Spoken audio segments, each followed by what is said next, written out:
Today I'd like to tell you why you should read The Prophecy of the Stones by Flavia Bujor. The Prophecy of the Stones is about three girls named Jade, Opal, and Amber who find out that they are the subjects of a huge prophecy that has been the hope of thousands of people in their land for years. They are basically what will tip the balance in a battle between good and evil, hopefully towards good. The story follows these three different girls from the ends of their normal lives to them finding out about the prophecy and eventually on their whole adventure together as they go on this quest to save the world. The Prophecy of the Stones is also about a girl in modern-day Paris who is in the hospital. Her name is Joa, and she's dying, and there's no two ways about it. And the whole story of the Prophecy of the Stones is her dream as she's slipping in and out of a coma. I was reading up on the internet a little bit, and there is a lot of controversy over the book, and the reception is not always that great. It's a bestseller in like 20 different countries, but a lot of people say that that's just because Flavia Bujor wrote it when she was 12 and had it published by the time she was 15. I can see how that could happen, how it could have been sold just because of the novelty of her age, but A, that's not necessarily a bad thing because I'm sure she encouraged like hundreds of girls to write stories, and B, I really don't think that that's true.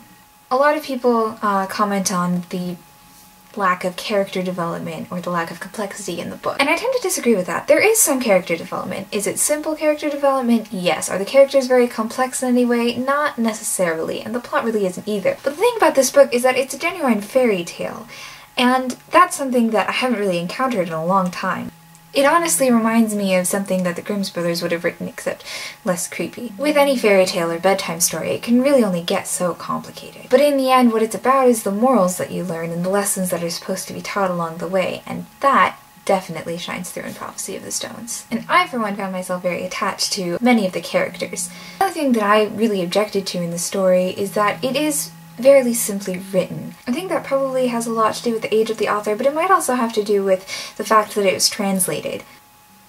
I didn't read it in French because my French isn't that good, and I wonder what exactly was lost in translation. In particular, I came across the phrase umpteenth time in the book, which kind of made me confused because I have no idea how that translates to French. But besides that, I really don't think that it was a bad book. I honestly enjoyed it, and I kind of feel like I'm the only one who did besides the person who lent it to me, which is a weird feeling to have, what with it being a bestseller and all. But all of the commentary that I found online was really negative, and I don't think that it deserves this, so I made this video to tell you that you should read that book. Because even though it's simple, and even though it's not necessarily the most complicated and most rewarding book you'll ever read, it's still very rich in magic and morals and lessons, and it's a good story, not just because the author wrote it when she was 12. So there you have it. That's my opinion, and I think that you should give this book a try, because I thought it was great. Whether you read this book or a different one, happy reading!